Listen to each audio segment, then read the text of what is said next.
My name is Rod Merning. I'm the director of Sea Shepherd Canada, and I'm here with Martin Sheen, and we're about to embark on the virus hunter. And right now what's going on is that the federal government was taken to court by Alexander Morton, and she won the case, and the case was all about putting diseased farmed fish into the ocean, into the west coast here from Atlantic, and they're diseased because they know they were diseased by testing them at first. So she took them to court and said, "This is wrong. This is your mandate as the Minister of Department of Fisheries and Oceans is to protect the West Coast wild fisheries." And of course, putting diseased fish is not protecting the fish. So the judge, the BC Supreme Court judge, ruled in Alexander Morton's favor, and that situation created the federal government into a problem, because they couldn't support the fish farms and support wild fisheries. So they decided a real sneaky, slimy way is not to test the fish. That's how they got away with this for the last 8-10 months. Is they're putting diseased fish in it, but they're not saying we're not testing them, so how do we know if they're diseased or not? So here is the quandary right now. This is Trudeau at his worst. He's lied to the public many times. This is another one of his many lies. He's not protecting the West Coast fisheries. He's basically protecting the corporate fish farms. Fish farms out of the oceans. We need fish farms out of the oceans. We need fish farms out of the ocean.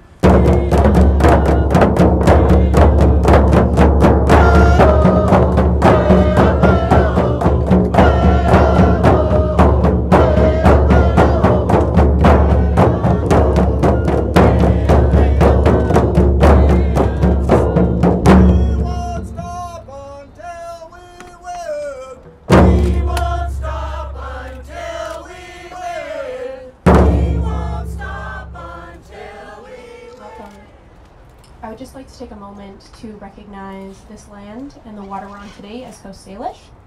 This includes the Musqueam, Stolo, Tsleil-Waututh, and Squamish nations. That as a settler and conservationists, the work we do depends on us being allies, recognizing and supporting anti-colonial struggles. The nations like the Muskama Zelidanic have been leading this fight long before since we arrived. Thank you. And now I would like to introduce our campaign leader for Operation Virus Hunter, Carolina Castro. Yay! Hello all. Thank you so much for being here for the launch of Sea Shepherd's Operation Virus Hunter 2. The RV Martin Sheen is our research vessel, and it is an honor for us to be here to sail with biologist Alexandra Morton to investigate the impact that salmon farms have on wild salmon populations in British Columbia, as well as also acknowledge the leadership of the First Nations and to work together to protect the wild salmon.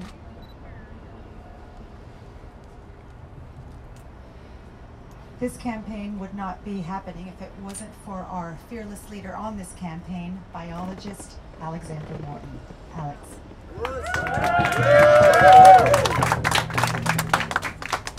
Thank you. More close. Alex, come up to the Close the microphone. Yeah. Awesome. Thank you. I'd like to recognize that we are on the territory of the Musqueam, the Stolo, Squamish, the Tsleil-Waututh. I'm here because it's 2017 and salmon farms are still having catastrophic effect on our wild salmon, our whales. I'm a biologist. I came here 31 years ago to study whales, but the whales are doing so poorly they can't carry their calves full term due to the loss of salmon in the Fraser River. This is a major scientific paper that was published a few days ago, and the problem with salmon farms is that they amplify disease, pour it over the wild salmon at levels they just can't survive. And so I've tried many things.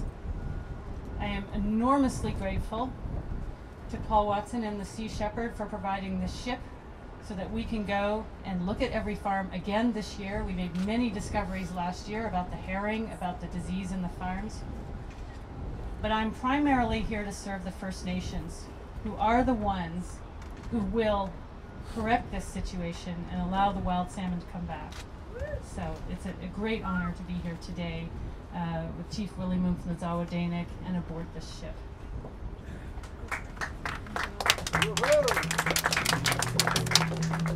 This next man, you all know as Canadians, but we also know him all around the world.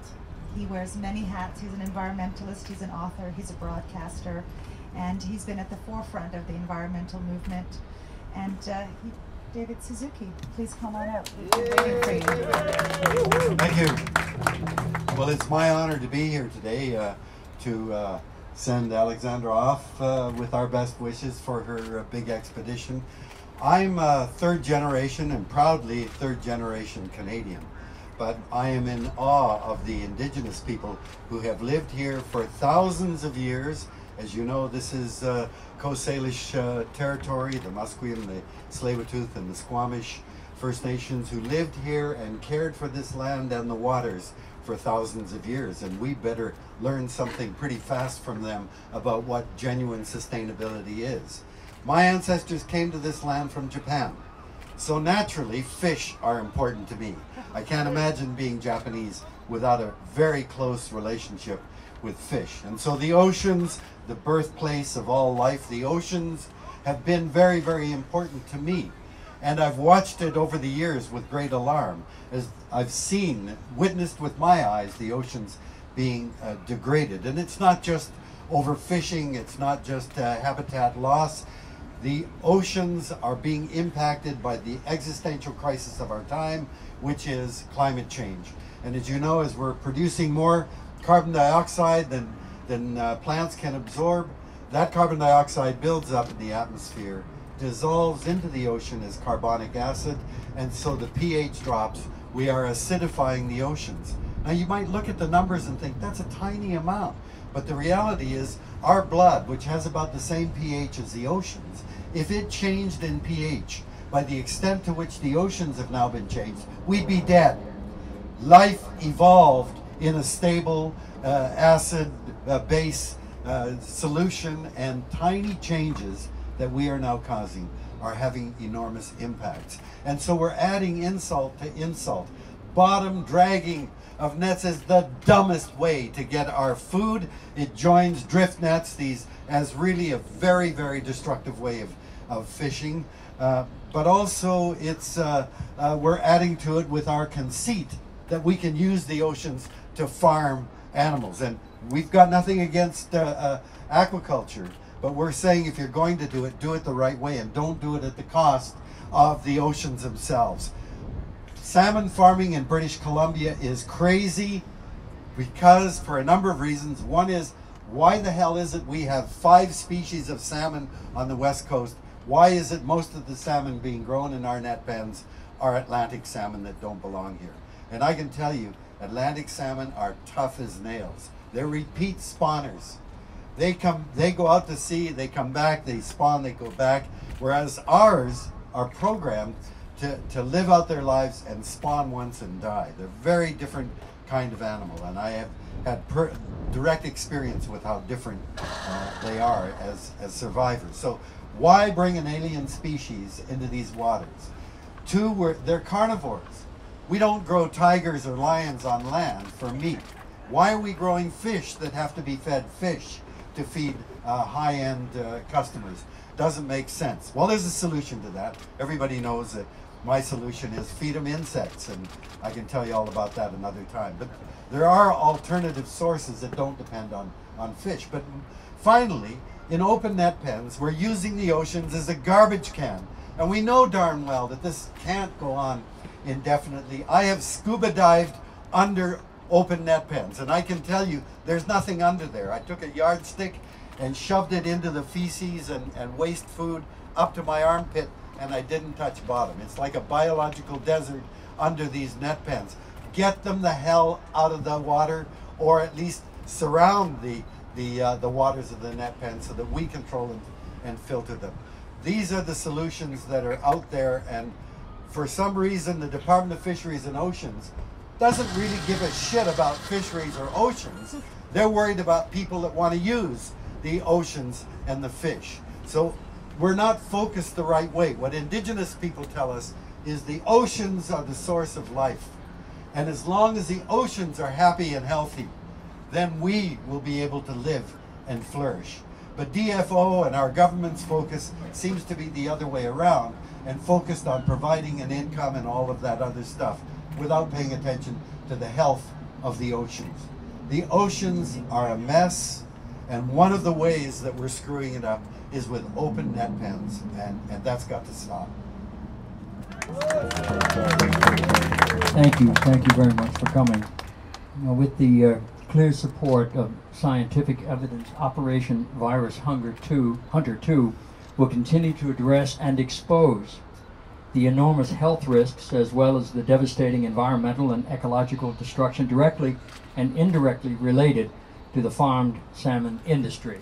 As I said earlier in welcoming you, you are the wings of the message. We are the messengers, and we can't really reach anyone without your carrying that message. So we're so grateful, one, for your coming here, and two, for your taking this message to where it must go. And it really can't go any higher than where it should go with the government, Prime Minister Trudeau, and the Canadian Fisheries Industry Minister Dominique LeBlanc.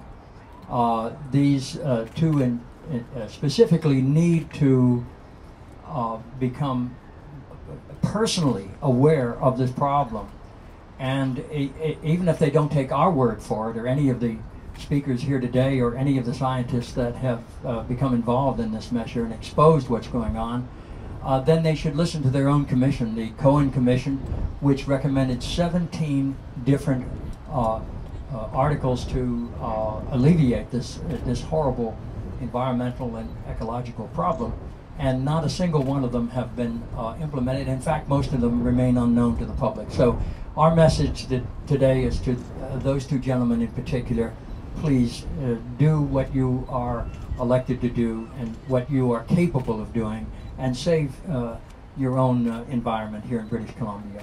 I've come here so many times for work, and I always appreciate the Canadian character.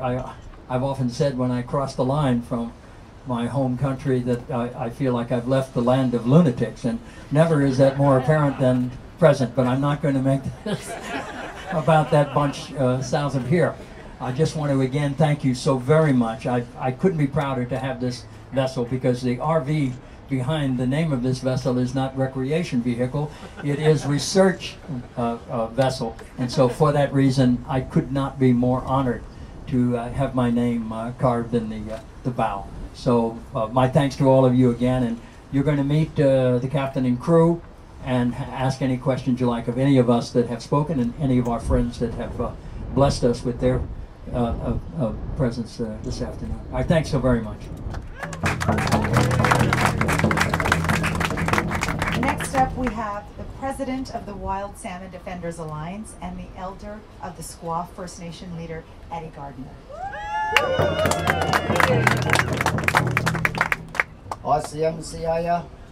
First of all, I want to mention that it feels like a great honor to be in the presence of the ancestors of the Tsleil-Waututh, Musqueam, and the Squamish peoples. And it's a very high honor for me to travel here with all the wild salmon defenders from upriver to come and support this Operation Virus Hunter that is embarking on shining a bright light on the ugly truth that fish farms do harm wild salmon. They're malplaced on the migration routes of the Fraser River salmon. And I'm a Stalo. I'm from Squaw First Nation. And when I go up the river and visit all my friends, all the different nations along the river, too many of them are reporting about the numbers of pre-spawn deaths that are happening. They're finding too many farm salmon in their nets. And they're looking at the salmon, and some of those salmon have sores on them. So many of those salmons are discolored with yellow and green. And we're not crazy, we're not stupid people. We look and we talk with many people, and we know, we've come to realize that fish farms have a devastating impact wherever they are all around the world.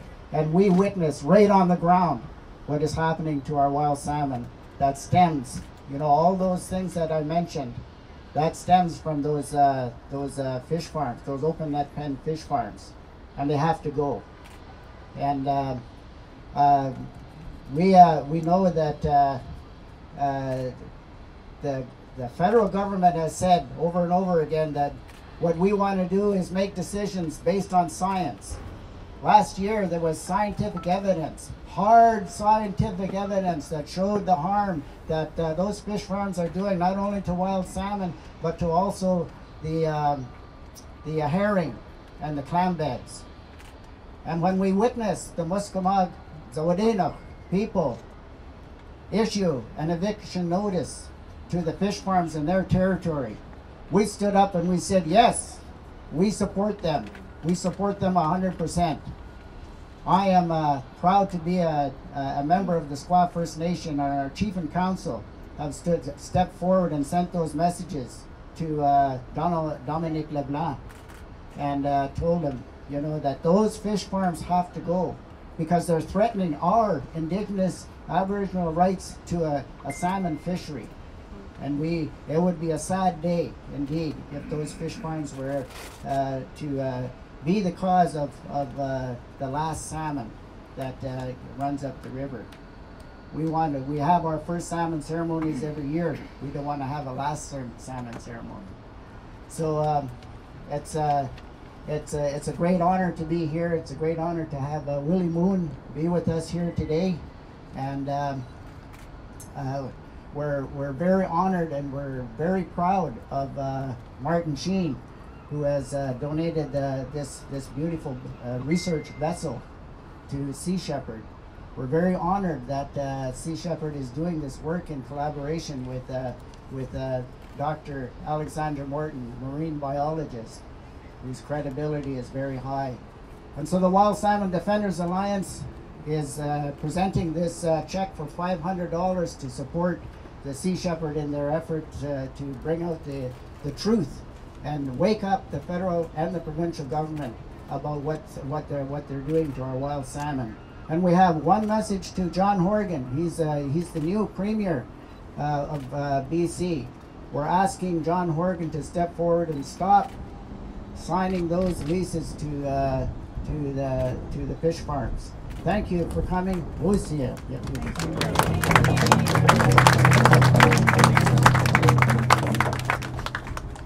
Thank you so much for your generosity. We have your back. We're here to support you. Our last speaker, definitely not our least speaker, is traditional Zawadenic leader, Willie Moon.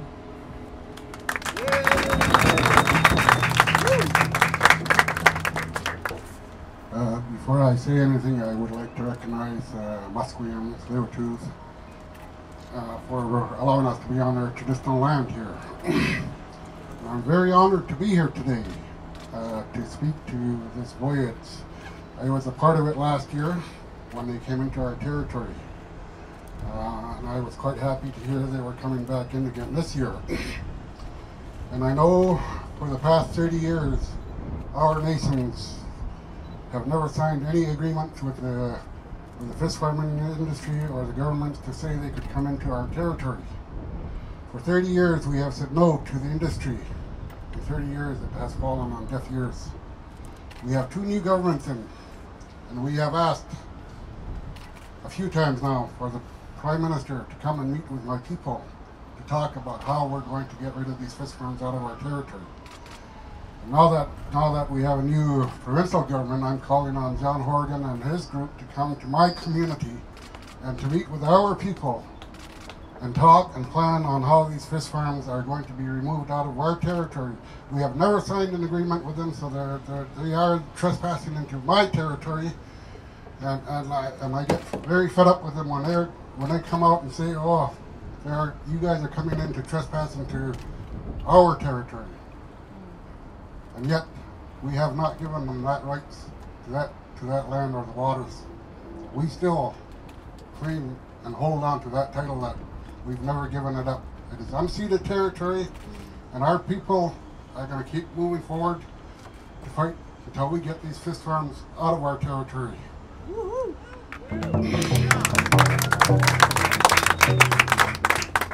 Like I said, it's been 30 years, but we have a younger generation coming up now, and they're ready to take the lead and start the fight with us. So, on behalf of my nation, I want to say to the RV Martin Sheen gang, you're welcome into our territory to do the research study. We look forward to visiting with you guys when you come up into our village.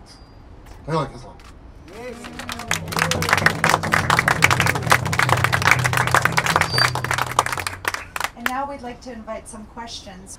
Does anyone have any questions for? Yes, sir. Just to tell us how this research is going to go on, what the time frame is, what's going to be involved. Just a synopsis. Alex, do you want to answer that?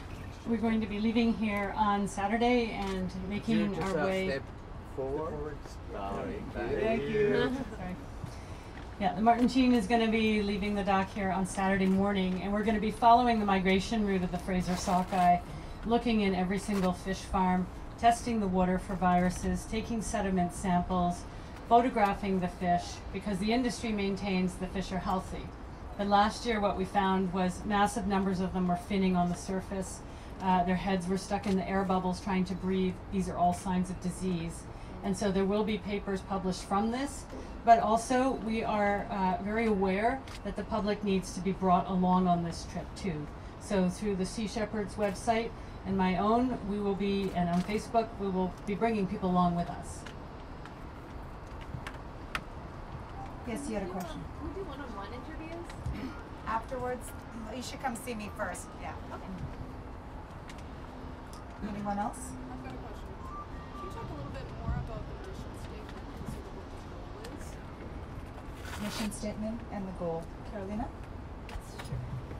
So Operation Virus Hunter is an effort of research to protect wild salmon. That's why we're taking biologist Alexandra Morton to conduct her research, because we believe that those farms, the pathogens that spill out of the farms, are affecting the wild salmon populations to the point where their decrease is a threat to the whole environment and the whole ecosystem here in this area. And also our mission is to be allies to the First Nation to protect the wild salmon. So that's our mission here.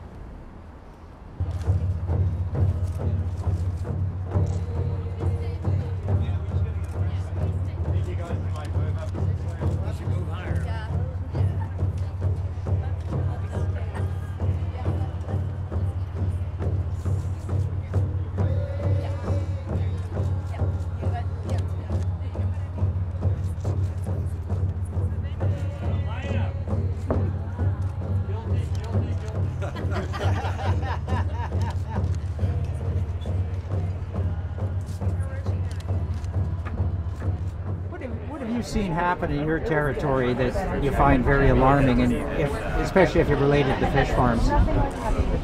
Well, I see the decline in our salmon, and I was just telling a young lady here that there's been no herring fishing in our territory for the past 30 years, and our herring population hasn't grown. It's remained the same. And last year we were out on this vessel, and we were out on the fish farms, and we saw herring on those net pens. So that's why I figure we're not getting why our herring ain't building like it should be. I mean, 30 years with no fishing, it should have been a big stock here. How about birds and whales? We see the odd whales, but not very many. Birds, very little. I mean, we do have the ducks out in the inlet and that, but other than that, the only time we really see like the seagulls in our territory is when the hurricane season. And how do you equate that to fish farms being a negative influence? Well, you know, if when the salmon leave our rivers, when they leave as smolts, a lot of times they get. We've seen them with sea lice on them,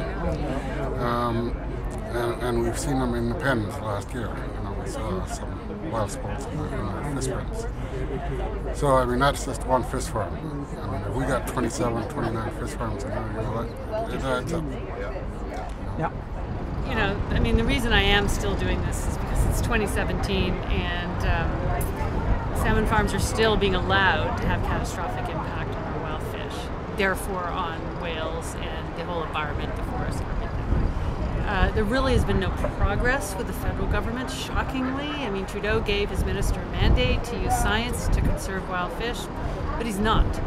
He's just not doing that. In fact, I'm fighting the minister in court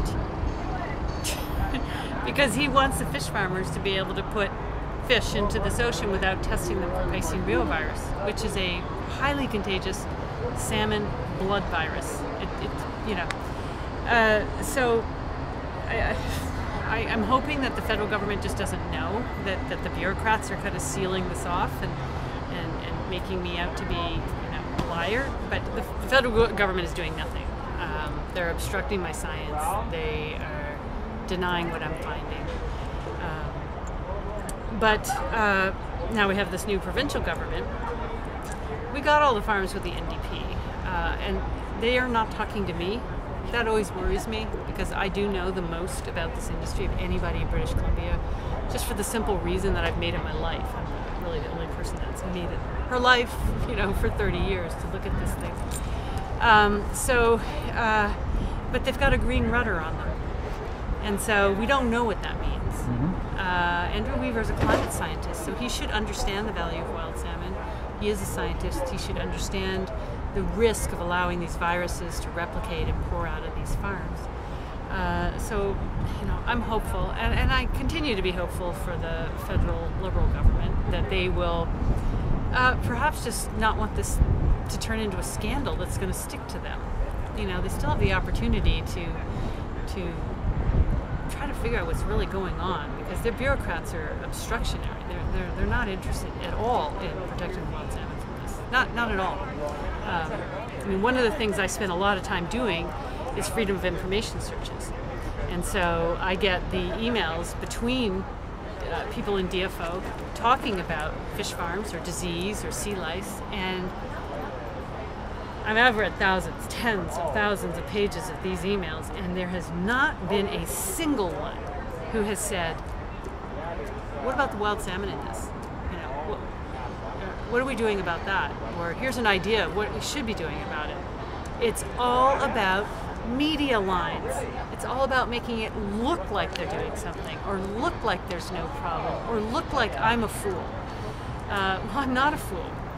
You know, I'm being published in virology journals, international journals. So my hope now is pinned on the First Nations, because you never hear a First Nation say, if it gets any worse, I'm leaving. They're tied to the land. They're tied to the fish. They're tied to everything that makes that land healthy and work. And most of the First Nations along this coast have signed deals with these companies. I don't know what these deals look like. They must be pretty sweet, because they, one after another, even nations that don't have farms, like the Comox band, are signing these agreements. But not the Musqueam Zawadanic, the 4 tribes of the Zawadanic. Zawadanic being Kinkum, Yuquanalis. And that is, among the leaders there is traditional leader Willie Moon, who came down today. These guys have guts. These guys put their body where their mouths are. These guys mean what they say. They're not easy to work with, but they are strong to the ideals of protecting life. They understand that their children need a living world. And so I'm trying very hard to serve them, to have my science serve them. And every time Paul Watson gives me a boat like this in crew, I go to the Zawadinik and say, what do you need? What do you need us to do? And so that's where my hope lies, but there's really no point in just being hopeful. You can hope that what you're doing is going to work. Everybody has to engage, and that means writing to your members of parliament and your MLAs relentlessly, not just once. You need to tell the chefs where you eat, whether it's a sushi restaurant or fast food, you do not think farm salmon is good for this coast. You need to tell the people in the supermarkets. You need to send resources to people like myself, Eco-Justice and Sea Shepherd that are fighting this, because we're going up against huge corporations and entire governments. Everything costs money. You cannot just do this without some funds. And probably the most important thing is show up. When somebody puts on an event, or puts on a protest or a demonstration or a march, we all know it's inconvenient. We all know we have things to do every day. But literally you showing up is the most important thing that can happen, because there's something about it that well, it affects politicians, it affects everybody. Because we are standing on a dying planet. We all know this. Might as well just come clean with it. And it's not a dress rehearsal. It's time to act now. And wild salmon feed the trees, they make the oxygen we breathe. They feed over 100 species. They are what keeps this whole province green. If we kill them off, it's like going up and pulling the electrical cords out of the side of your house. Your washing machine's not going to work. You know, your lights aren't going to come on. That's the same for British Columbia with wild salmon. And so, you know, I went into the wilderness. I thought I could do this myself, but now it is all about allies and you know, the strong. This is going to be won or lost in Musqueam-Zawadinik territory, because they understand the principles of life. And so it is my task to figure out how I can serve them, if at all, but to be there to try and help them push this through.